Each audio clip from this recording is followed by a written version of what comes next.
There are no subtractions and divisions in our mind. There is only addition and multiplication. I will just remove negative thoughts and I will have positive thoughts. All the best, it's not going to work. It's just that you need to pay little attention as to how it functions. You will see there is a distinction between what is you and what you have gathered.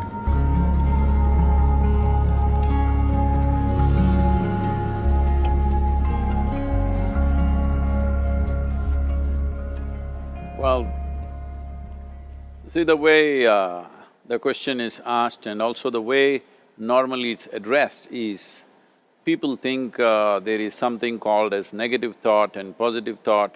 They want to remove the negative thoughts and have only positive thoughts. For such people, I would ask them to just experiment for 10-15 seconds. Let them forcefully remove one thought from their mind. For example, next 10 seconds, just don't think of a monkey. Try not to think of a monkey for next 10 seconds. You will see you will be full of monkeys. So what I'm saying is, this is the nature of your mind, because in this mind, all the three pedals are throttle. There is no brake, there is no clutch. Whatever you touch, it will only go faster.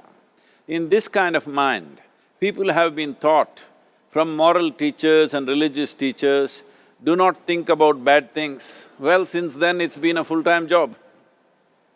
So there is no way you can handle the mind like this. This doesn't need any great enlightenment. If you spend 2 minutes with your eyes closed, you will realize you cannot do anything forcefully with this mind. So, I want to remove negative thoughts. Do not ever go in this direction, because what you want to remove will become your quality. Always you will be on it. So what should I do? The thing is this, without understanding the fundamental mechanism of this mind, because our mind, human mind, is the most sophisticated computer on the planet. Even all the supercomputers have come out of this. When this is the case, is it not important that we understand the mechanics of how it functions? One simplistic aspect of how it functions is, there are no subtractions and divisions in our mind.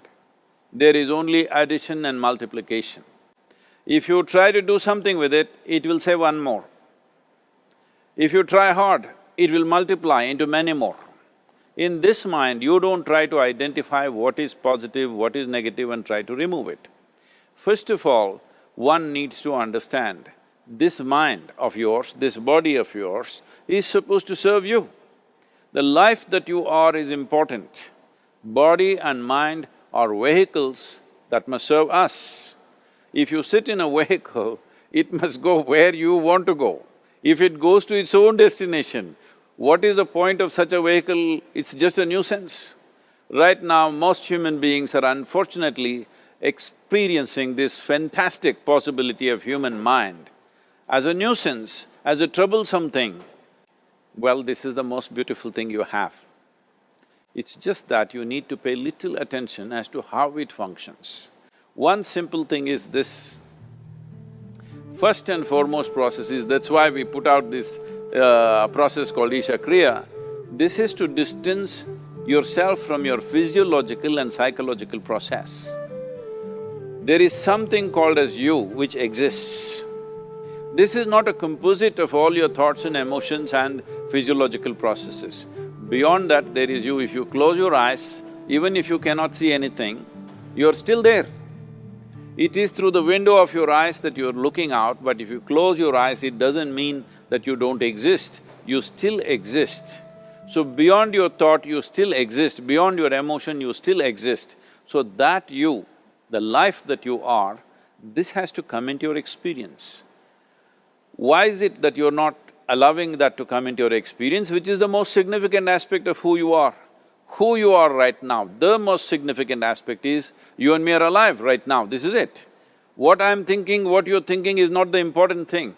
We are alive right now, that is the important thing. So, it is important that you focus on this fundamental sense of aliveness within you, and then you will see there is a natural distance between you and your thought process. Once there is a distance between your psychological process and your physiological process, this is the end of suffering. Because there are only two kinds of suffering that human beings go through, physical suffering and mental suffering. Once you create a little space between you and your mind, between you and your body, this is the end of suffering. This is something every human being has to experience and know, otherwise thinking I will just remove negative thoughts and I will have positive thoughts, all the best, it's not going to work 100%, it's not going to work because nobody can remove it, they can avoid it for some time. So when negative thoughts come, you say Ram Ram, Shiva Shiva, whatever you want, but this is just avoiding, it's not gone. The moment you stop that, it will pop back with great force, otherwise it'll come back in your dreams. So it's very important, first of all you need to understand your anger, your resentment, your fear, your anxieties, the negativity that you generate. Generally resentment, anger, it is always directed towards somebody. But we need to understand this is poisons that we are drinking and expecting somebody else to die. Fortunately, life doesn't work like that. If I drink poison, I die. If I drink poison, you don't die. So, we need to understand this. When I say poison, today you can have yourself chemically analyzed. Right now, what is your blood work, what it says? 5 minutes of intense anger, check your blood work and see, there will be lots of negative elements in it, literally you're poisoning yourself. So, do you want to poison yourself? Definitely not. Now the very question is coming from certain helplessness, what shall I do?